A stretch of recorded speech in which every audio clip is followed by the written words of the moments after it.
Yo, welcome back to the Real Ass Recap.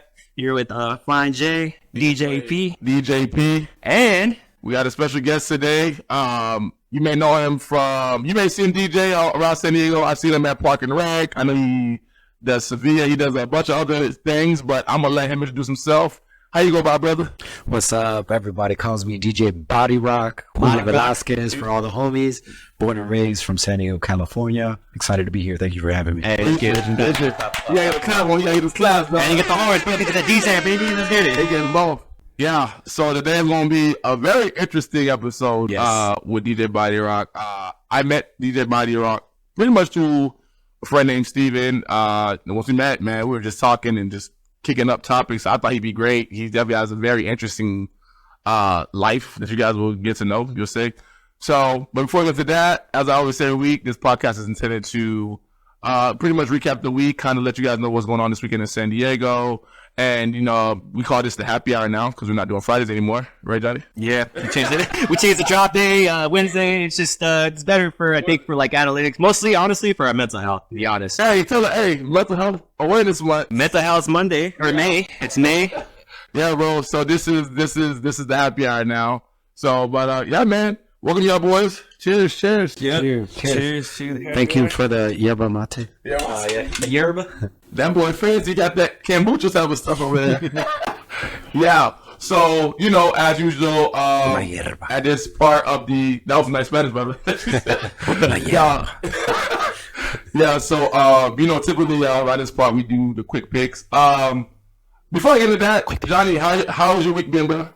It's been good, brother. You know, as you can see, I'm wearing a Tokyo shirt purposely. Oh, yeah. Because just counting the days down, bro, till we hit Japan. Because we're going to take off, go on vacation, and we'll do some filming and stuff for content, but it's mostly we just need a break. Yeah. Life, work, even the pod that we put in, like, you know, every day, the shorts that we make, the editing, you know, takes a lot of work, so just need a break, bro. Don't get it wrong, though, but we do enjoy doing it. Twisted. We're doing good, but turn off for that. Yeah. So let's get into the. Hold up. And let me ask DJ Body Rock, how your week been, bro? Because I know that when we start getting into this life, you won't say this is a busy man. So how you doing, Doc? Like you just started to talk about mental health and all that. How you doing, bro? I'm good. I mean, creatives, we need our break. We need to rest and recover. And I'm well rested and recovered from Electric Daisy Carnival that just happened last weekend. Magical experience as always. And were you smile. A DJ or just like a guest? So I've attended EDC since 2010 when it was first in, it was around LA. Yeah. And then it went to Vegas in 2011. So I've been a attendee since 2010, and then 2017 I started performing with Insomniac Entertainers as an experience creator. So I would be in a costume, a mascot, or a dancer, entertaining the attendees that would come in. And this year was my first time being a performer attendant. We call them PAs, where I guide the performers to get on and off stage in the barricades, interact with the people. And I haven't missed the EDC since 2010. Hey, well, turn up for that after that. Yeah. I guess for me, same week as Johnny said, we definitely leaving next week. But man, you sound like, listen, I can't wait to get into you. So, let's go with the quick picks. So, you know, this is how we kind of touch on, I guess, trending topics, you can say. Yeah, recap the week. First, I'm going to say, I won't be too long-winded on this one. If you guys watching the NBA playoffs, I know you've been watching, Johnny. Yes. You only watch basketball like that? Little bit. So I'm going to say this real quick and then we'll go, because this boy Anthony Edwards, he's taking over the league, bro. I think Anthony Edwards is the new face, man. This man just eliminated Denver. I ain't going to say just said. Oh, wow, they did that. Yes. Nice. They lost against Kyrie, bro. How you going to say he's the face of the freaking thing? They lost, bro. Wait. We're just talking about the transition. Like, the NBA been looking for the next best guy, man. And I think he's it. This man got charisma. This man know how to talk. He's funny. He go hoop. He does stuff like that. So, yeah, man. I feel like this. They were trying to make it Jason Tatum, you know, they just want to do, you know, on a little, like... They tried, bro. Light skin thing going on. But afterward, Drake did the Kendrick. Dark skin is back in town. So, you know what it is. But, no, man. So, that's just my take on that. Do you feel like he's the next guy? Or do you... I will give him that status if he can win this final, because you have to prove that, bro. Like, you know, all the way, right? All the way, exactly. You don't have the stature, you don't have the backing, you don't have the resume to even to have that conversation, bro. Like you're not in that world of the conversation yet, bro. I don't think so. That's just my opinion. Okay. How you know about that, bro? I mean, if anyone was to go far, you have to beat the Nuggets because they're the reigning champions. So, who did they play before the Nuggets? They swept them. They swept them, right? They played. Was it the Clippers? No. Oh my God! And I can't think back to the league. No. You're right. Now I can't think back. They played because the Nuggets beat the Lakers. I try to think, bro. It didn't matter. Right. No, but I was telling some homies that were Laker fans. I was like, oh, if Timberwolves, beat the Nuggets, then they're the team to beat now.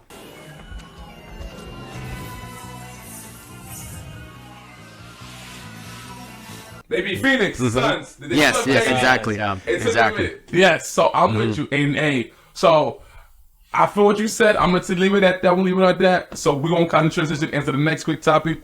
Definitely. This kind of still does with the NBA, but this is with the WNBA. So you guys know Caitlin Clark, she's like the newest, hottest thing since sliced bread. She's definitely going to be, I would say, the face. I don't say that. Yeah, let's face it. She's definitely bringing in money, a lot more money into WNBA. A lot more attention. Very nice. Yeah, so the viewership has definitely gone up since she's been there. I'm not saying it's crazy, but it's still increased. But the issue that people are going to have is like people feel like that the women players are not seeing the big picture. So she has all this type of hype on her. And I feel like people are just going extra hard on her. People are just trying to prove, she ain't that. And I feel like this is the opportunity for the Women Basketball Association to like actually get the things they want. And I feel like instead of, I know I'm wrong, when you go out there and you play. I'm going against you, whoever's the better player, it's cool. Yeah.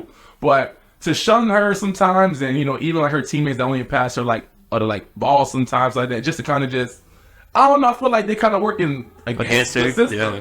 So it's important to me with that whole situation. I don't know if you've seen that. I mean, I definitely wanted to just keep going and just keep doing the thing. Like, I believe in her. But I know like Angel Reese is fired too. Yep. So I mean, they definitely hooping. But you were saying that this class is like the class that's bringing the more attention to it. This is like the class is gonna make it something. This is gonna be the more money, whatever endorsements, the more viewership. This is the class right now.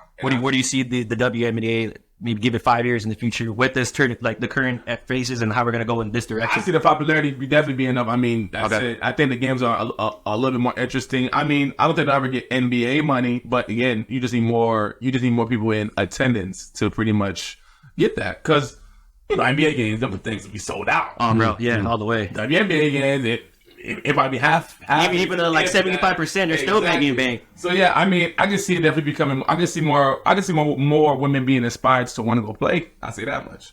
Do you notice that a lot of them? I'm sorry, I didn't mean to cut you off. You notice a lot of them, they kind of not depend on the regular WNBA like paycheck. Oh yeah, they get the endorsements. I think like the endorsement is what they kind of seek rather than just like the pay. Well, I mean, obviously you get the paycheck because you're gonna get paid regardless as a player, but the endorsement is like Angie Reese. She just got that. What Nike do?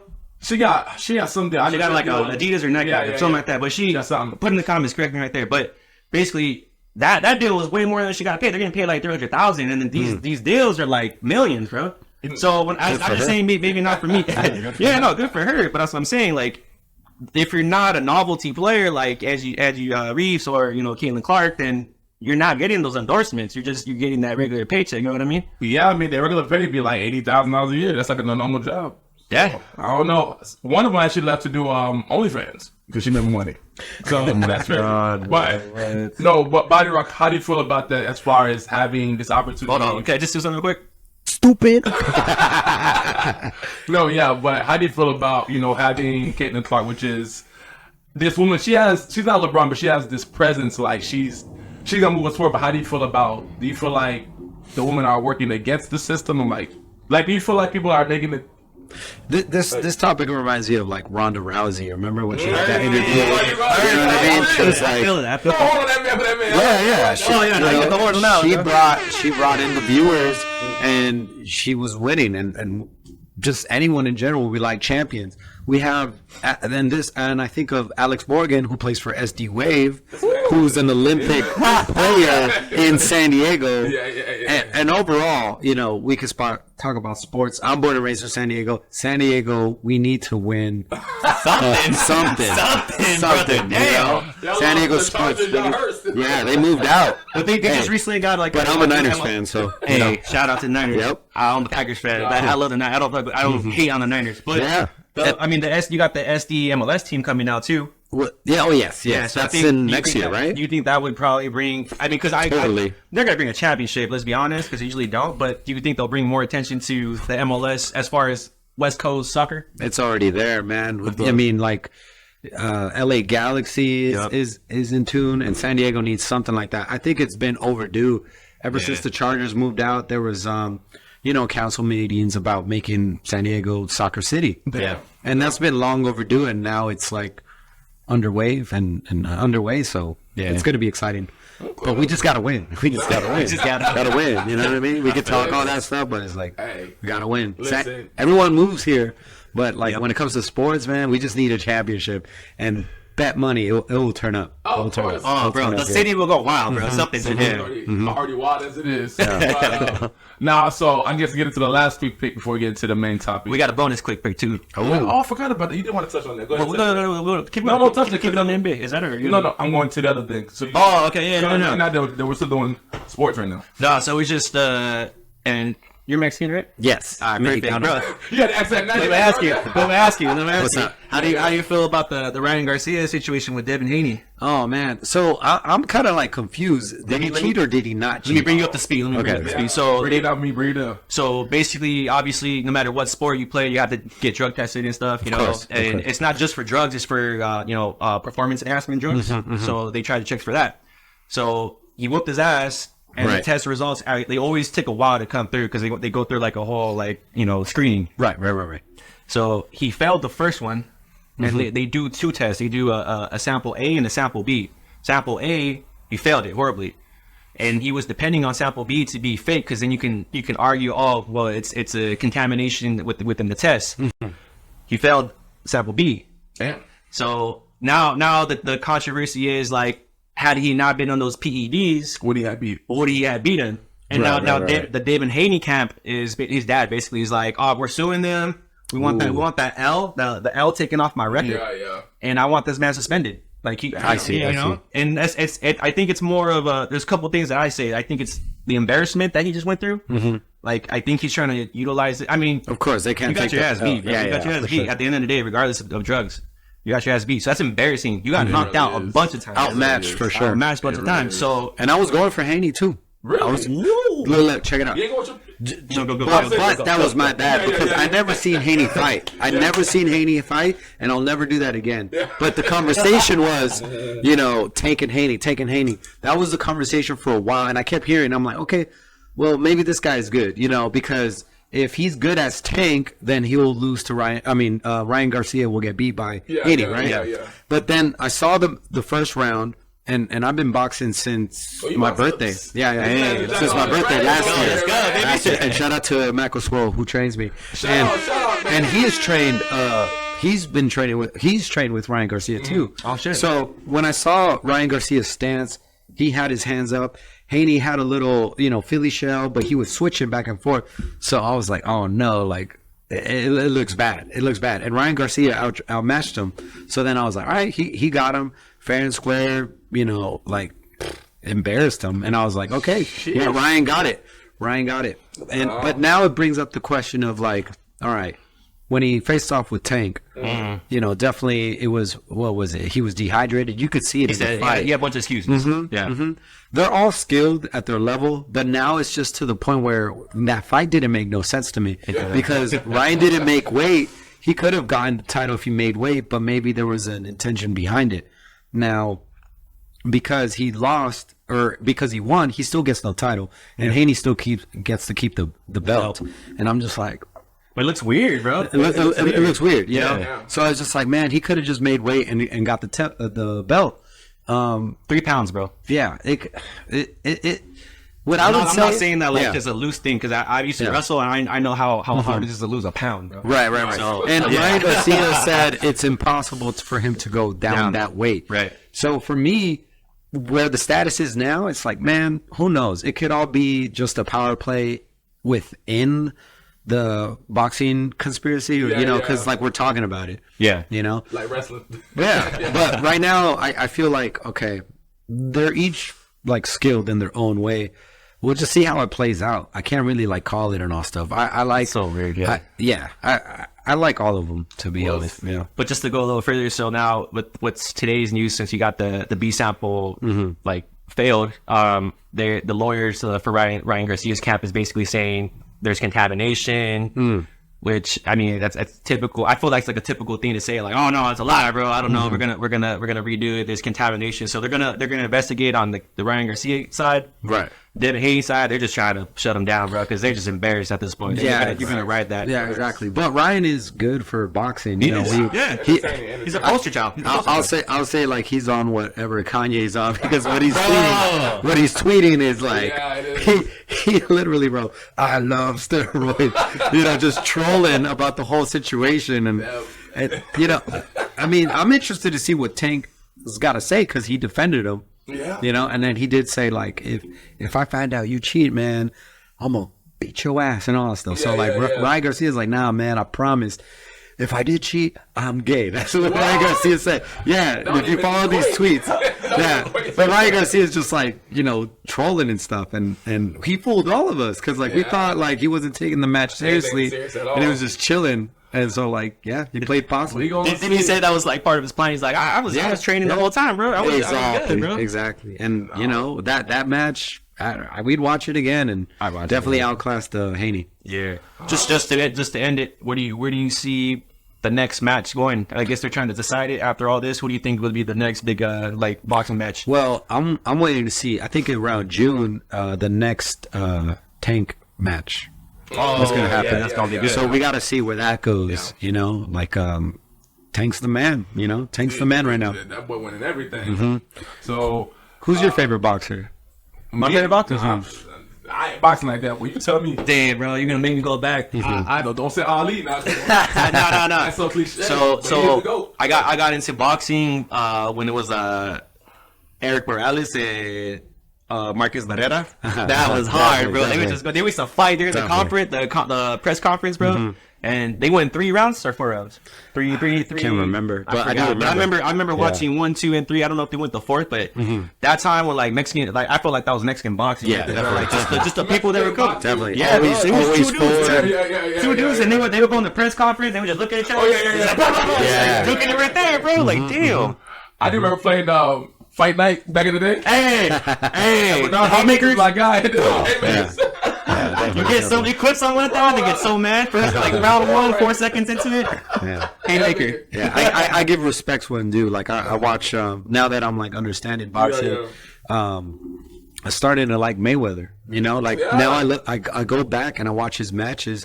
He had a great defense and counter. He had a good technique. He had a good technique, and people hated on it. And people hated on it. We could watch the Manny Pacquiao versus Mayweather match that was long overdue. Yeah. But if you watch that match, Manny was forward and Mayweather was defense. Yep. But Manny didn't connect. He was throwing the punches, but Mayweather, he played the defense pretty well. Man, that guy, that's they'll say he's running, but it's just like you gotta. Bro, you say Mayweather. How do you feel about the the first time? Well, it was the only time, I guess, but the Canelo Mayweather fight. Oh, well, I think Canelo needed that match, and Canelo recently had a match with Munguia. Because Mayweather took Canelo to school, and he took that L to make him become what he is now. And I feel like Munguia, for a young age, faced off Canelo. It kind of compared in that way, and you gotta take him to school. No, you don't think? And I don't mean to get too deep, and this is the last question, but you don't think that like Golden Boy Promotions kind of pushed him too early to fight that match for Canelo to fight Mayweather? Yeah. I wasn't really like in tune during that time, but I mean Canelo and Oscar De La Hoya have beef, Yeah. So that's between them, and that's funny. There's politics that come into play, but I will say that like when Mayweather faced off Zab Judah was winning, but then he got too heated of Mayweather's defense that he gave him a low blow, and it's just like, oh man, he lost it. But yeah, definitely. Oh man, when that boy Mayweather to go call you, you gotta answer the call. Yeah, definitely. The check right away, bro. That's like easy work, bro. I give you one fight, and if you call me, I'm fighting. Here's the topic. What do you think about the Jake Paul and Tyson match that's coming up? Let me just say this on the Jake Paul thing, like. I didn't think it would happen. I didn't think it would happen. Secondly, like I'm tired of this man killing our legends, bro. Yeah, like taking out our legends. Like you're obviously younger, bro. You got the dexterity, you got the what is it, the lung power, you got the speed and all that. So it's just like, bro, like one, you're not really fighting at a competitive level. I don't think real pros at your level that you should be, like your weight class, your age almost, but like. I feel like it's entitlement.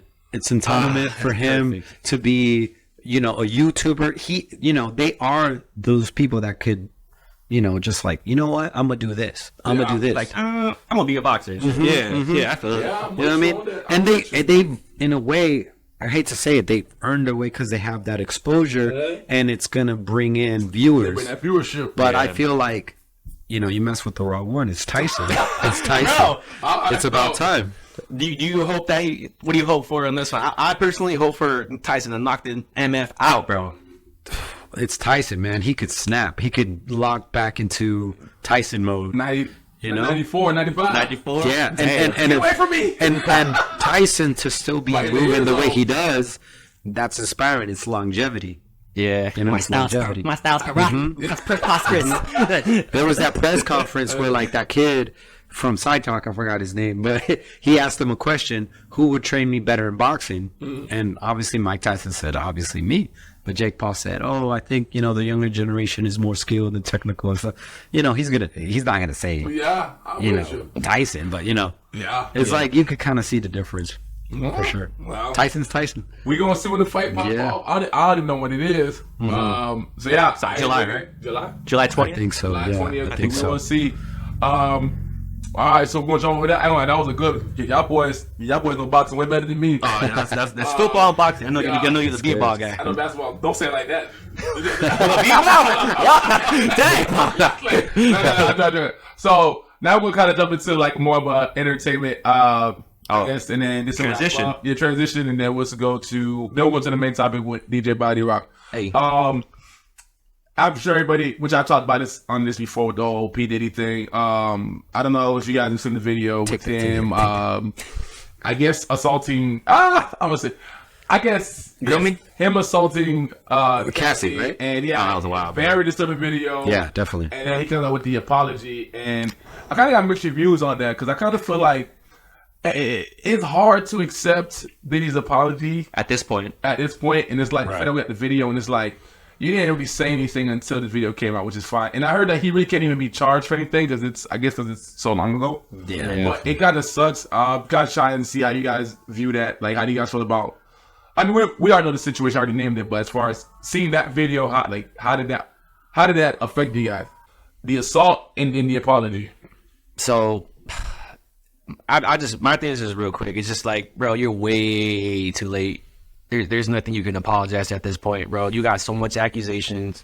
You got so much controversy behind your name alone. Mm-hmm. Like, I don't feel like, who in your camp told you that you needed to apologize? Like, hey, you know what? Did this be a good idea? Going live and the PR do it. Go ahead. I know, but public relations. I'm just saying, bro. Like, I don't see how this would in any way be positive, right? You know what I mean? It's just like, that's so weird. But how do you feel, right, bro? Like, man, and I was a big Puff Daddy and Mace fan back in like '98. I had all the records. Dang. But then as time went on, and I'm friends with Mark Curry on Instagram. Ain't nothing changed since that Notorious. Yeah. Just side note, Body Rock is from San Diego, but I bet this man is in New York. This man is linked to heart. This man linked in New York. He outside. Go ahead, though, baby. Yeah, go ahead. So Mark Curry has a book out on Amazon. Forgot what the title is, but you could look at it. And I think it was like, it has, the cover has like Puff Daddy kind of like puppeting people. It's called Dancing with the Devil. Dancing with the Devil. Mark Curry, the comedian. No. Mark Curry is a rapper. He was on the We Ain't Going Nowhere. He has a verse on there. Bad boy. Hanging with Mr. Cooper, but my fault. Go ahead. Yeah.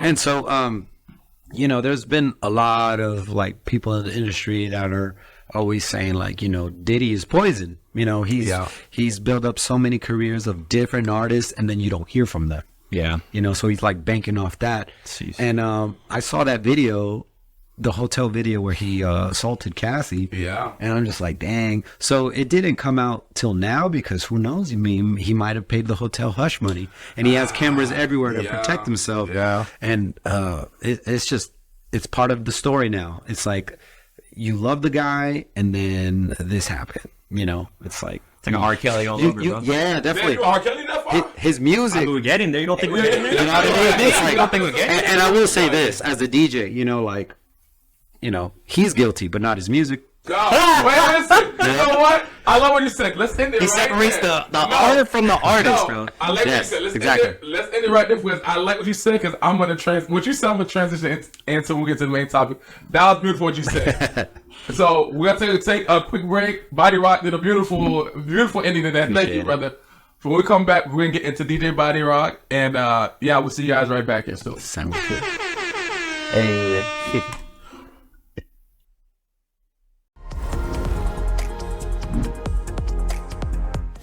Yo. Yo. We're back with the Real Out Recap with our guest today, DJ Body Rock. DJ Body Rock. I gotta do it like a DJ. I love It's one of the best sounds ever. I love that sound, bro. Yeah. No, so take it away, my buddy. So Body Rock, when we were talking about this stuff with Diddy, you said something, bro. Can you repeat what you said at the end that I love? You said something about separating something. What you said? Oh, I said, he's guilty, not his music. Dang. Oh, that's Exactly what he said. That's what he said. Mars. All right. So with that being said, like you said, you kind of, man, this is a little light little transition, I guess you could say. So, or segue. So, you know, I can say, you know, with Diddy, obviously, he definitely inspired a lot of people. He definitely put on a lot of artists. You know, obviously, you know, he had, you know, any label had their dark days, whatever. But for the people that actually made it through, you know, Mary J, you know what I'm saying, 112 had like a nice run, Jadakiss a lot. Biggie, before Yeah, Biggie, all them. But, you know, Diddy, you know, mentoring, you know what I'm saying, Usher. And, you know, people, I'm not saying people don't know that, but maybe for like the more younger generation, kind of made Usher the artist, part of the artist that he is today. So that being said, you know, Usher's been for years, bro, killing it, hits, and Stupid Confessions album 03. There's music after music, I can't even say. And, you know, this year, you know, Usher was pretty much, you know, honored being able to perform the Super Bowl halftime show. And killed it. And he destroyed it. Murdered that, bro. And in this performance, you know, he was just flowing through a lot of dancers, and I'm like, where do you get all these people from? And it was just an amazing thing. He had, you know, Ludacris, Lil Jon, and amongst these dancers, we have DJ Body Rock was part of these guys. Let's get it, man. Blessing. Listen, brother. Listen, when I met this man, he told me, I like, whatever. He showed me the little foot. I'm like, oh snap! Oh, you got footage? Yes. We'll put it right here in the thing. No, a little quick snippet. No. You know what? No, let's do this instead. We're gonna put his social media there. Yes. In that same space. Right here. We'll put His his IG Instagram. is filled with his. I mean, but again, that's just a big highlight. That's not. I mean, the man does way more than that. But yeah, this man's interesting. He's got some accolades and, you know, trophies that expand beyond just dancing, bro. But like, yeah. So this is just light work. But yes, when I'm out, like, damn, I'm like, you're like, this is cool. Then, you know, so when we put up his IG, you can definitely go through. He has he has pictures over pictures. You can see everything. Nice pictures. And you saw you know, he's talking about, he also does DJ. So, first of all, my brother, before we go deeper in your life, how did that feel? Like, how did you feel to even, how did you even get on? Like, how did you even get to even do that? Like, wow. Like, explain that to us. So I found out he was performing in November of last year. I was in EDC Orlando during that time. EDC, we're doing to you. And so once I found out he was going to perform for the Super Bowl halftime show, I was like, I need to figure out a way to just be a part of it. Yeah. So just please get into detail. So you said I need to do this. What did you do to be like? This is crazy, bro. I'm not anywhere a dancer, but just the fact that like you were a part of the biggest, best performance in a long time. Best performance. Not only that, at the biggest, what do you call it? Like It was the most watched halftime show, bro. So I was just like, how do you even begin to even get into this? That's like, wow, bro. It was a manifestation for real. It was let's hear it. Manifestation for sure. And so I visualized it. I made a post on Instagram, and it's pinned up there where I said, I want to perform for Usher at the halftime Super Bowl. Usher, we're the same height, bro. Hire me. And at the same time, I posted me dancing to a routine by KJ Gonzalez. Yeah. Shout out to KJ Gonzalez. It was to a live version of Caught Up, and his drummer passed away. Usher's drummer passed away, and he was nasty. And so I'm dancing to that routine. I posted up because I wanted to see which of my network could, find a way for me to, perform. Yeah. Who do I talk to? I'm ready to work. I put that intention out there, and that post was love bombed. It was appreciated, but I'm like, cool. Got some likes, got some views on it, but I'm like, really, no. Who do I talk to? Yeah. I didn't hear anything of it back, but with the friends that were around me, they're like, you're gonna get it. And I was like, cool. Hey, shout out to friends that support you. Yes, that's shout out to Jayhawk. Jayhawk was with me when his name is Jared. He was with me when I told him, dude, I want to do that. And he was like, dude, you're gonna get it. And I was like, okay, we'll figure out how. Now, following year in 2024, I post that same video on TikTok. So here's a gem for everybody. Put the hashtags and all that stuff, and then people were liking it because it was the trending topic that Usher was going to perform at the Super Bowl. I get a message from Nayalin, and shout out to her. I'd never met this woman, but she's like, dude, check out this link. You should apply here. And it was for Fieldcast. So that made me learn about the difference between the main cast and the Fieldcast. The Fieldcast is the people that are around the field. And so I applied.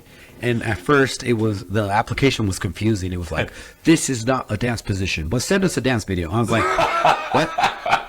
So I was like emailing them. Okay, well, this is what I want to do. Who do I talk to? And I was sent to 4 different people. But long story short, I didn't think I was gonna book it. I sent my submission, which was me introducing myself. Hi, and blah blah blah blah. I've been an Usher fan for all my life. I remixed his songs. I've danced to his songs. I performed to his songs. We're the same height. All that good stuff. I like your energy, boy. Yeah, I love this.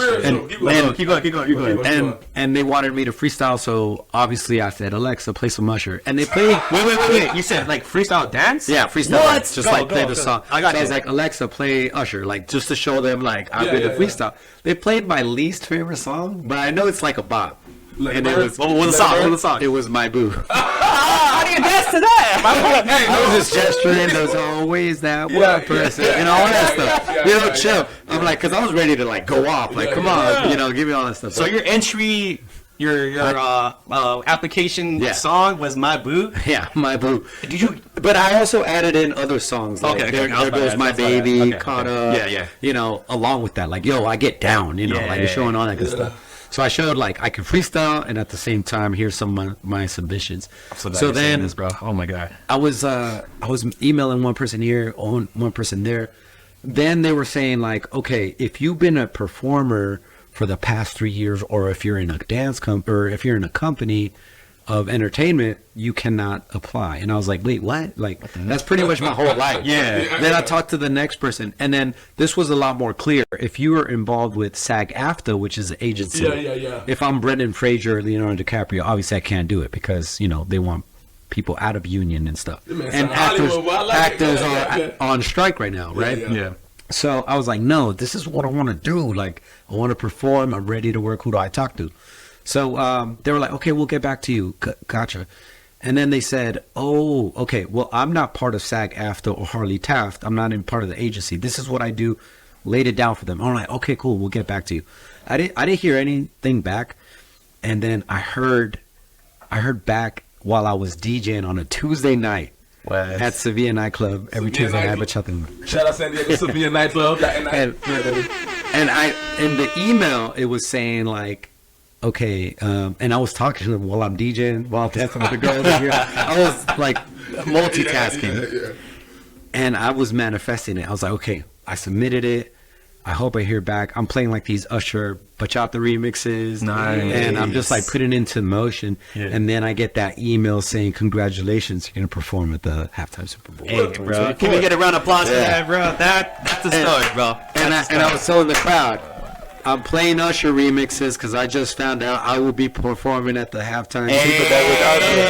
And all my friends were there. That's a good story. That's a great story. Like, oh my gosh. But the thing was, I couldn't celebrate yet because the first rehearsal was the next day. Damn. Oh, I got to figure it out. Yeah, I got booked Tuesday night. It's like 2 a.m. The rehearsal's at 3 p.m. on a Wednesday. Where? In Vegas. Oh. In Vegas. And you're in San Diego. We're in San Diego, right? But I was determined to make it happen. Some friends chipped in, like, dude. And I was like, all right, I got to make that first rehearsal because if you're late or if you miss it, you're out. So I had to book a one-way ticket, a round trip. I make it in the nick of time, but it was so worth it because we had our headphones on and we were listening to part of the mix. And oh my gosh, I was just inspired by seeing all these Usher fans. To hear it. It was like a little radio. I got you. And they're, the first rehearsal was out in like a football field, outside, outdoors, and they made us place in certain areas, and then they were adding layers to it. Like, you're gonna stand here, and then we're gonna add some choreography to it, and then maybe freestyle there. So we're like, we want to see you guys move. They played Usher's Confessions, and right off the bat, I was just like, I was praising, right? Like, Someone pulls my shirt, and they're like, we need you to stand here. So off the gate, I get casted. Yeah. In the 49-yard line. Damn. And I'm a 49ers fan. Hey, you know what? What? Are you a Scorpio, bro? What are you? I'm a Sagittarius. You're very spiritual, bro. I want you to, please. I want you to finish the story, bro. I want you to finish. Hold on. Continue the story, but let me ask you, because Danielle told me some stuff about our podcast, Manifestation. Are you religious in any way? Well, when I was younger, I was Catholic. I kind of fell off in like 2012. And then now, like, I'm I guess spiritual now. Like, I see numbers like triple digits. Would you say that you have besides the institution of religion, that you still have your own relationship with God? Yes. Okay. I will say that. Hold on. With a higher power. Get back to the story, but I'm just like you because I be seeing 11-13 a lot. But no, he had the 49 line. No. So like, I want you to finish your story, but just a little touch on manifestation, like. Danielle told me something, and that kind of scared me, and like I've been doing my own thing. So like, I didn't say. I know what you're gonna say. So like, besides him, because he told me what he's happening. So like, before we started this podcast, bro, we were just my own thing. Like I promise you not, bro. I even told my wife, I was praying to God. I was like, I'm getting older. I'm not getting younger. Just give me one more, because I tried rap, I tried streaming, I tried it's not that I'm trying to get big off it, but it was just enjoyment. But like. I needed a creative release because I moved to San Diego, and I got so lost in the corporate world. Okay. Mm-hmm. But I was literally praying to God. I was like, God, I know I learned how much a team matters with certain situations. I was like, God, please just give me one more chance to make something creative. Mm-hmm. And if I don't get in this, that's fine. But if you give me this, if you just give me the opportunity, not even like the advancement, just the opportunity, just the chance. Let me just get that one chance. I will show you that I will put in my commitment and my work. Yeah. And then Danielle came out here, and I switched you out. It was just me, my wife, him, and this girl. The girls were talking to me and him. I don't know what got into me to ask him. I was like, "Hey, bro, you ever think about being a podcast?" And the words he said was like, "I would love to be in a podcast. That's my dream." Mm-hmm. And I was like, all right, brother, let's try it. But like, to get past it, then he told me, like, once we get established, because it gets deeper than that. But this is about you, bro. So once we get established, he told me, he's like, bro, you know what's crazy? Is that I was praying to God to be like, let me meet someone that one person that said the same thing, You got an angel here. No, I wouldn't like. I always say this because people are like, oh, it's a cool podcast. I was like, I hate when people say that because it's not my podcast. It's our podcast. Like we this is our baby. We put a lot of work. Mm-hmm. And it's crazy that when we text, because we just vibe off the text, like how we have chemistry and out there like our podcast, but we like our ideas just like boom boom, boom. Like they go higher and higher from that, bro. Mm-hmm. But that's just it. I just like how you said manifestation. No, I like that you said that story because it did. Because I would forgot it, but that did happen. So good stuff. You remember that? But I will say, coming from me, like it's never too late. It's never too late. You say like, oh, I'm getting older and all stuff. I know those are just thoughts, though. That's not the reality. The reality is you still want something more than what life's offering you. And if you ask the universe, it shall give. You need to be a pastor, bro. You need to be a motivational speaker, bro. No, let me go. So Body Rock. I love the energy. The energy bringing is beautiful. Beautiful. This is going to be a motivational video for people. Okay. So you was at the 49 line. line. And you also a 49ers fan. Yes. What happened after that? Please. Okay. So, okay. Before I get into that, I was ready for the Niners to get to the Super Bowl since the beginning. My energy never changed. Quick question. Were you guys practicing in that new? We rehearsed at yeah. We did rehearse in that stadium. I got you. Okay, at first we rehearsed in different spots. All right, my bad. But yeah, I was always thinking like, okay, it was the team and Usher's music that was my drive throughout the whole football season, because Niners were being told that they're not going to make it. Like Brock Purdy, our quarterback, Mr. Irrelevant, right? His second year makes it to the Super Bowl. The first year makes it to the NFC, right? He got injured. I felt like if he didn't get injured, we would have gone all the way, you know? Yeah. And so this year, we made it to the Super Bowl. And I was just like, cool. And I was thinking, okay, if I don't make it to the Super Bowl, I want them to win. Or if they don't win, I need to make the Super Bowl. But I get both. We're both here. And I was just like, wow, oh my gosh. And it has to happen. So we rehearsed a few times. So after the first rehearsal, I stayed at my uncle's house that lives out there. Shout out to my tío Fernando.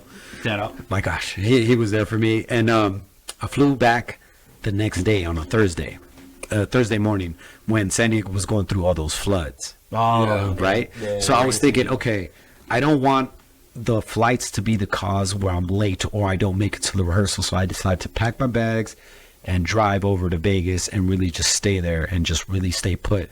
And it was a lot of preparation that was the tough part, you know, the traffic, the long drives and all stuff. But I was determined to still attend those rehearsals, and nothing was going to stop me. Nothing would stop the Niners to make it this far.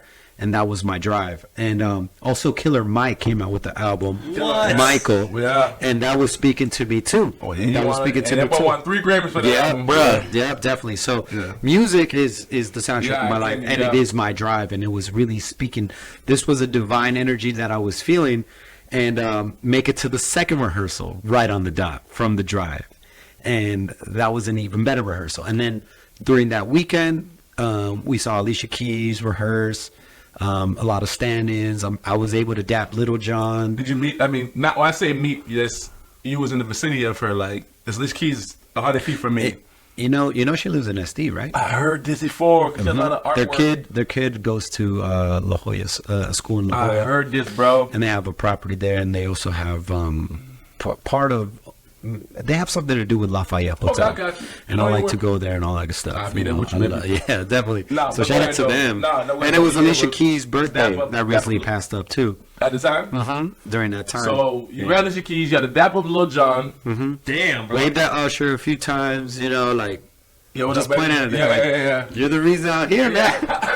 You're the reason. He's my favorite R&B singer, next to Maxwell in terms of voice. Okay. And Alicia Keys is my second. Yes, you got some taste. Yes, definitely. And during those rehearsals, it was just great, man. I was just like living it up. I put so much pressure on myself. I said, if I don't book this, my dad's career meant nothing. Damn. It meant nothing. But, you know, it happened, and all I had to do was just deliver, right? So the day of the Super Bowl, the Niners were taking the first half, and that charged me up. Like, let's go. I'm like touching the field. I start in the 49er end zone. And then my heart was just growing as Usher's performance was going. And Usher shouted out his mom. They said I wouldn't make it. They said I wouldn't be here, but I am. What's up, mama? And this is for you. And he sings Superstar. Damn. Yeah. And he was speaking for me. You know, he was speaking for me during that moment. This man, God. And then when we finished the performance, I couldn't celebrate yet. I'm like, Niners finished the job. I didn't have my phone or anything on me to watch the game. Yeah. I had my friend's account, Paramount account, and I'm watching the fourth quarter. Damn. And that's what they sold it, bro. Yeah. Damn. We went to overtime. Whew.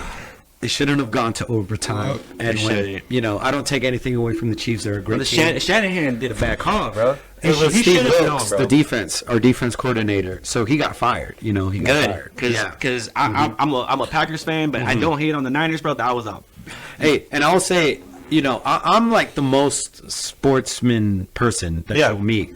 Like, and we'll talk about Padres and Dodgers, but I talk about sports. If people are there to fight and all that stuff, you ain't there for the sport, bro. I got you. You fight it for millionaires you've never met before. I got you. So, but the games before that, I went to the divisional game versus the Packers. Yeah. And you guys have a young team and a good future to look forward to. Yeah. And then the Lions had a great story, just like how the Padres did when they beat the Dodgers, But the story ends there. Now we had to go to the Chiefs, and the Chiefs is the team to beat. Just how I said the Timberwolves beat the Nuggets, now the Timberwolves are the team to beat. I got you. So let me. Well, I guess I'm kind of borrowing one of Johnny's question. After the my fault. Did you say after the performance? How did it? So, my fault. I didn't know if that was the end of what your other story right there. Fish. I was just gonna fish it a little bit. So I felt great, but I still wanted, because I thought about all the Niners fans I met throughout the seasons. Sick. Like, I think of them, like they need to have this win for them too. Yeah. There's a lot of veteran fans that were fans before me. So, off tangent, I became a Niners fan because I had two cousins. I was born and raised from San Diego, right? Yep. But I had two cousins. One was a Raiders fan. My cousin Eric, and my cousin Tito was a 49ers fan. Shout out to Tito, because the Raiders, bro. That name combination. The Raiders, dog. I mean, that's a whole nother thing. Hey, shout out to Tito's Vodka. But no, the Raiders, dog. Good choice. Hey, I will say the Raiders have the hardest uniform, though. That's about it. They have the hardest uniform, and they have the most committed fan base, bro. For sure. Let us know in the comments who has the best jerseys in the NFL. It was 95 Super Bowl, 94 season, right, to 95. And, it was the Chargers and the Niners in the Super Bowl. But we had, it was I'd say the best Chargers team for sure. Yeah. But not to stack against the Niners team, because we had Steve Young, Ricky Waters, Jerry Rice. Damn. You name it, it goes across the board. And so my dad was like, dude, you're from San Diego, go for the Chargers. And then when I watched the game, it was kind of like when Ryan Garcia's beating Haney's ass. I was like, they're getting their ass whooped. And I never went back since. And now they're in LA now. So it's I feel like the Chargers are like the Knicks. It's just something to do. You know what I mean? It's just something to do. The next games is like the rich Wall Street people. Hey, let me take it to the game. But I do own some jerseys. I owned LT's, Antonio Gates. Was it Latimer Thompson? Yeah, exactly. And they had it, but they lost to the Jets. Out. That man Latimer? The Jets. That man got good credit. Latimer.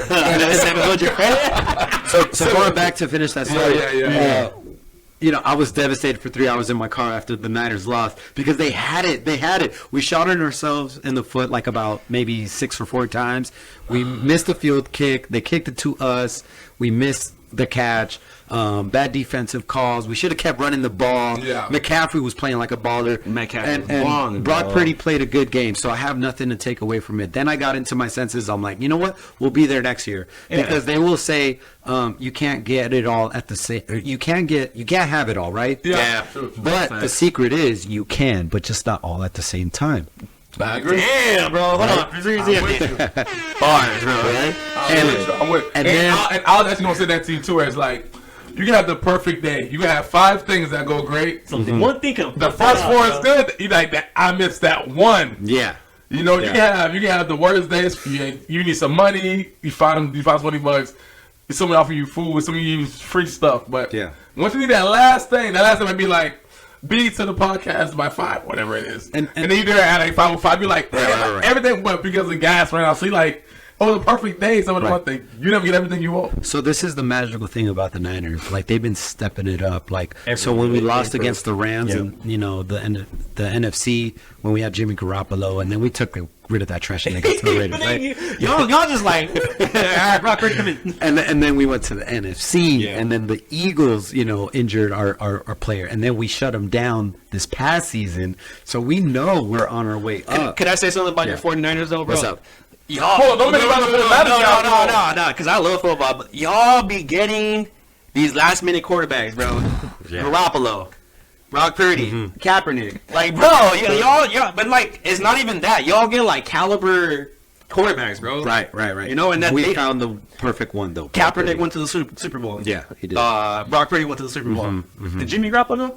He went to the NFC, at least to the conference, right? NFC. I think the last time we played the Chiefs killed us. They killed us. This game was a lot closer. It could have been anyone's game, but we could say we took the Chiefs to overtime.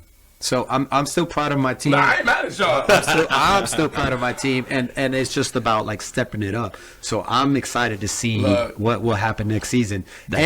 So my phone was dead, and then I turn it on. I get over it. I was like, I'm proud of my Niners, and then my phone's blowing up. Like, dude, I saw you on TV, and I'm like, fuck you. And I was just like, oh my gosh, I'm so glad because there were so many of them. Yo, how they point you out? Like, did you get a camera angle? That's perfect camera angle. So there was so many like. Oh, I forgot to leave out this part. So many challenges was happening my way. It was like the universe. The universe was giving me problems, but it was giving me problems that it knows that you can figure it out. I could handle. Yeah. The universe will give you problems. It's a church episode, bro. I love bars after bars, bro. My goodness, like I'm driving to the last rehearsal when we film it, right? Because it is live, but if mistakes happen, they'll dub it.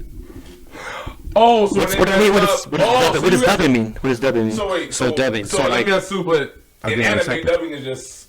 Obviously, English and then yeah. But what I'm gonna say is, what I'm trying to say is, I'm asking you a question now. Is you guys film it for real when no one's there? Yes. Just in case someone rolled their ankle and the camera's on, like we could just show that footage. These overshot the footage. Damn. What? Thank you. No, go ahead. That's a secret. That happened ever since Janet showed her tit. Right? Shout out to Janet. Hey, I love Janet. I'm still traumatized by that night, but go ahead. I remember that to this day, bro. I remember like my mom was like, "Oh my god." Still in my vision. That is still in my vision. Yeah, I remember this to this day, bro. Yes. No, but go ahead. So you said that they said that you filmed it because they dubbed it, and then what happened after that? Yes. So, but on my way to that last rehearsals, here was the challenging part because I don't know what was like. This was something that I couldn't like not say no to. Right. I had two DJ gigs back in San Diego. I'm out in Vegas, right? Jeez. And I had my Gasolina event every second and fifth Friday at Park and Rec. We all Park and Rec, son? Yeah, Park and Rec. Oh, we going, bro. We going, dog. And I was going to go back to San Diego and announce that I'm going to perform at the Super Bowl so people can be on the lookout. So you were about to go perform, do your thing, San Diego. Back to San Diego. And then drive. I was going to drive back to Vegas morning of the Super Bowl. No way that was going to happen. I said one thing. Damn. Just so people that don't understand that doesn't live in California. The drive from California, I'll say from San Diego to Vegas is about 5 hours. Yeah. It's like 7 or 8 for hitting traffic. So like you stuck in that. Like bumper to bumper. Now from LA, it's probably about 4. But you have to say you're driving through a deserty area for hours. So if you're driving overnight, that is forget it. Just going back and forth is insane. Let me recommend you this. Ever since the first time I flew to to Las Vegas from San Diego was last year. I am never driving again.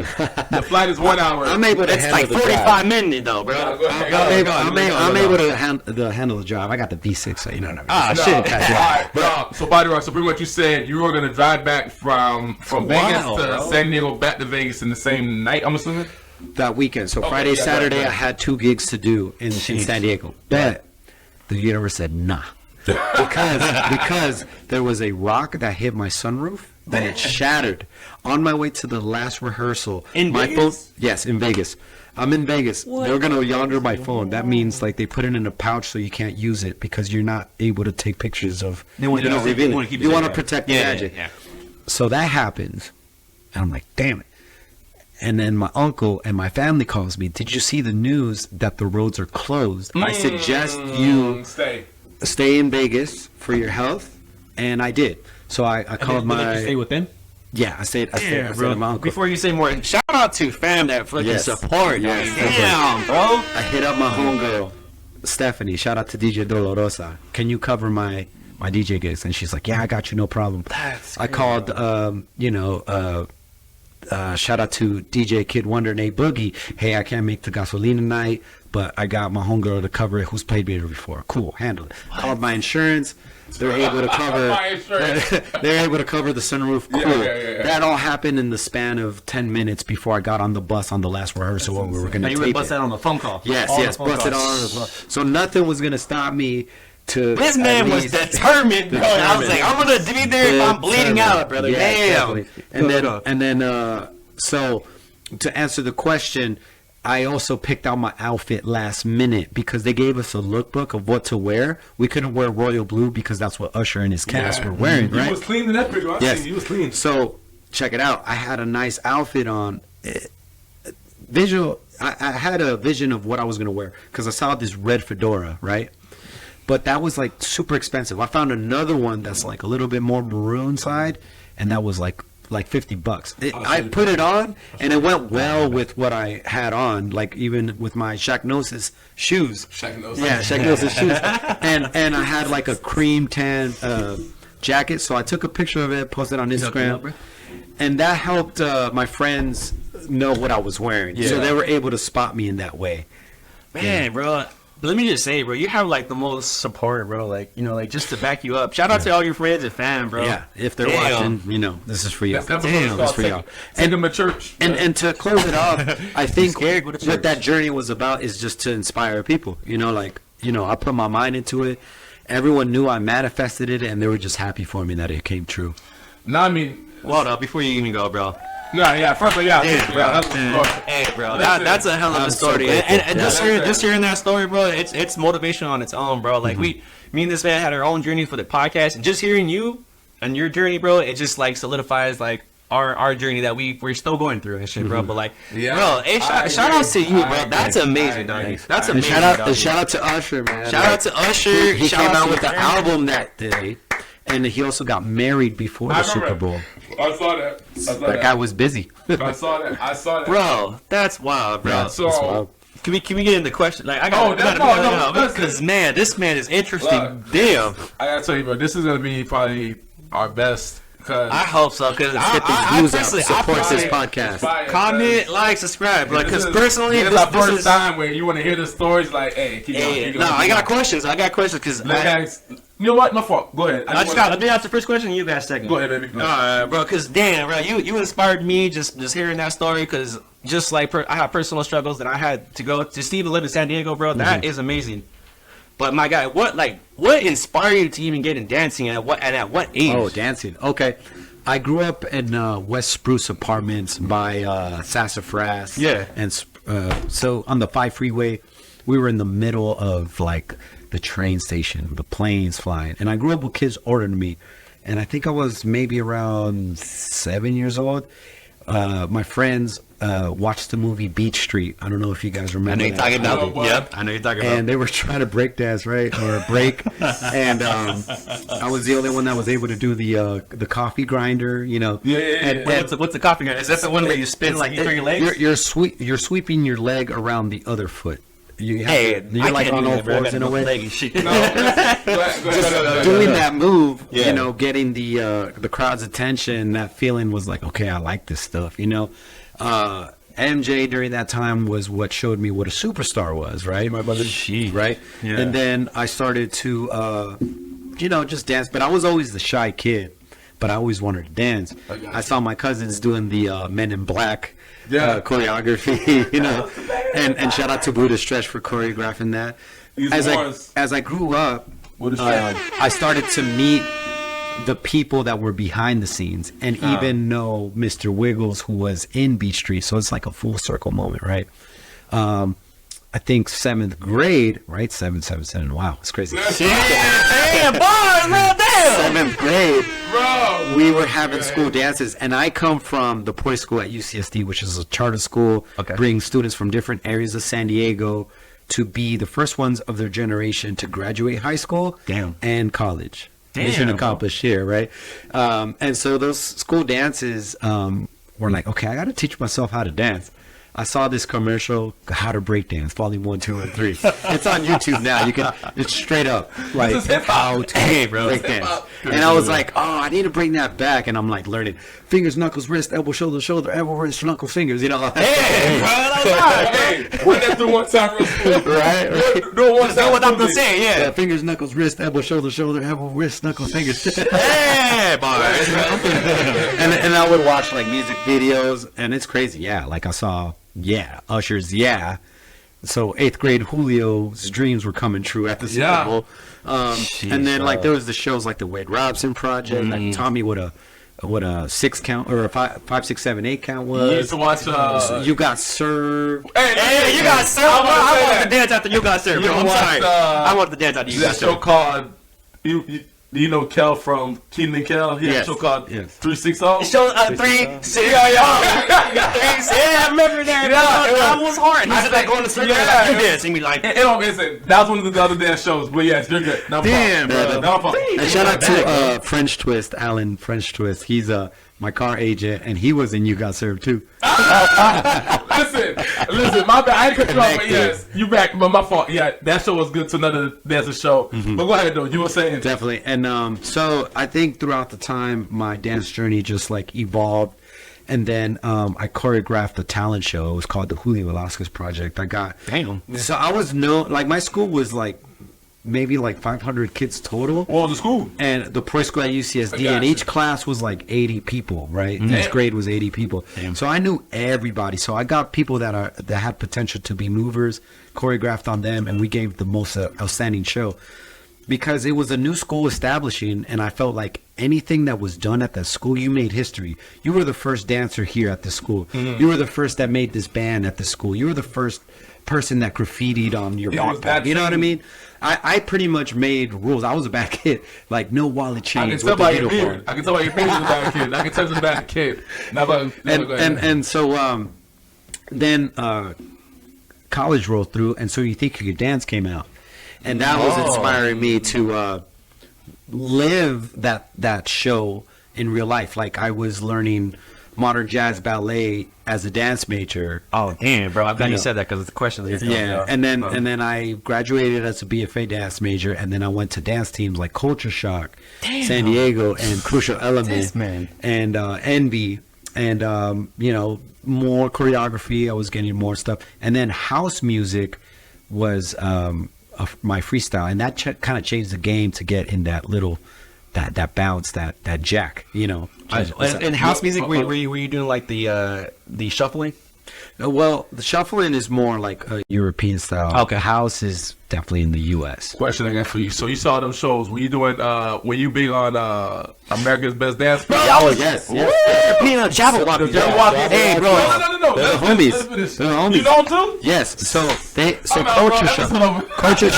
Culture Shock San Diego is like the seed of a lot of dance teams that came in because you had like KB Karen Brewer from Sacramento. You had Kid Rainin from San Diego. If you know all the members, they all came from Culture Shock, and they started making like SGBM, Super Galactic Beat Manipulators. They had I can make like shout out to Anna Sarau. She made like a napkin of kind of showing a family tree of how like crews became other crews. So I've trained with them, and I'll say there's like 3 dancers. Like there's Bryde Fulworth Green, who taught me about musicality, like really just like dance to the music, and then Henry Link, who taught me how to listen to music in the background that's not so up front. And then Kevin Brewer was like, if you slow down the music, you will catch everything the music is giving you. So it's almost like, I think of Dragon Ball Z. Like let's say we're fighting, right? And I was able to freeze time and maneuver around you and like hit you and stuff. Like hit? And then so you could slow. So but Brian Green is like, you don't need to do that. You gotta hear it up front and slow it down in your mind. Damn. So little gems. Like, I love my desk. Reference. Shout out Dragon Ball Z. R.I.P. Akira Toriyama. Yes, and that was a good reference. I understood it when you said that. Go ahead though. Dude, I got a question. They're going on top of that because it just sounds like you got like a lot of influence and a lot of like people that you look up to. Obviously Usher, but besides Usher, I mean, like, who were your biggest influences in the dance world? In the dance world, yeah. Okay, so definitely Wade Robson, and I know he got slack because he came out with Escaping Neverland. So I was kind of shocked. I was shocked when, but like part of me believed him, and part of me is like, I really don't know. I can't call it. Yeah. And to talk on that subject, MJ wasn't always there. Yeah. And I feel like he was set up in a way. I feel like that. But that's a different topic. But Wade Robson, but in terms of dancing, when I first saw Wade Robson dance and move, he brought like the flashy part of it. And then, what question? Wade Robson is the white boy, and you got it right. Yes. No. He was in that movie. I know that, bro. Yeah. Listen, I'm one of them. I know 90s entertainment. I know. I was just saying that for people that didn't understand who Wade Robson was. That's the white dude that went against Marcus and Omarion, and you got served. My fault. Go back ahead, baby. Let's see. And then my favorite all-time dancer that I've seen in the flesh is my friend Brian Fulworth Green. Brian Fulworth Green. Look it up on YouTube and case closed. I don't think anyone can outdance that guy at all. He's like a moving symphony, is what I would call it. Is he like an OG in the game? He's an OG in the game. Okay. And some horns, baby. He could do honestly, bro, we gotta shout out these people. So let me. No, wait. He wasn't finished. A moving symphony. Oh yeah, moving symphony. Moving symphony. Yeah, like he could move one rhythm with his head, and at the same time his feet is doing something else. It's like polyrhythms, like two things happening at once, but he could do like four. It's different. Yeah, it's great. It's dope. So like for performances, like you talk about like the training regimen or like what you do before like a performance. That's a good question, Johnny. I'm getting it. Let's see. Well, definitely just, okay, so it all depends. Like, is it a freestyle or is it a choreography, a routine? Let's just say your preparation and, for the Usher. Okay, for Usher. Yeah, for Usher. Oh, like, I think because my experience, I was ready to go. Damn. I was ready to go. Like I know his choreography, by watching the videos. But I'm always interested to learn anything new and just take away from the current dancers that he has dancing with them. But my preparation is the tough part because, like, with that story, it was about getting there on time, and it's just the travel. It was the traveling that was the challenge part. I feel it. The performance is easy work, and the preparation of it. Like, but now, so I've gotten into fitness too, which has been the game changer for me. And it's like what I do to step into, work out is I'll do mobility workouts. I'll just, because we, as dancers, we have to move. We're not dancing like bench press.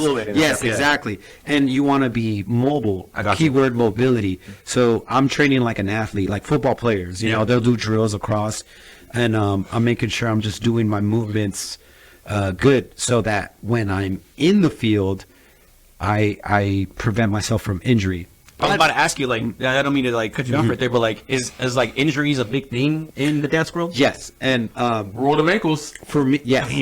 Roll the ankles, roll your knees, and I can show you some moves like so.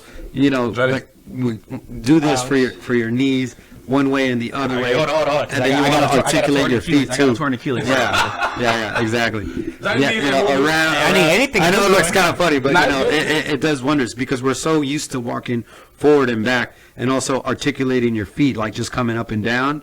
You bring it behind you. I can show you some stuff later. Show me. But definitely. I owe it to my college years in the department because it got me to condition that way, and it got me aware of my own body, and I won't do any moves that are gonna hurt me. And a lot of people get hurt because they didn't. Oh, here's the thing. I was into martial arts too. I was in Taekwondo, and that taught me discipline, right? You see what's to go? I'll try to be like Jean-Claude Van Damme with the splits. Right? And there's martial artists like Bruce Lee, some of the theories. It really comes to key. And I don't think you could learn that from just dancing, because a lot of street dancers, they just dance, right? Damn, bro. But it's like, bro, if you keep doing that, you're going to hurt yourself. Jeez. Like even ballet dancers, they'll hurt themselves, you know.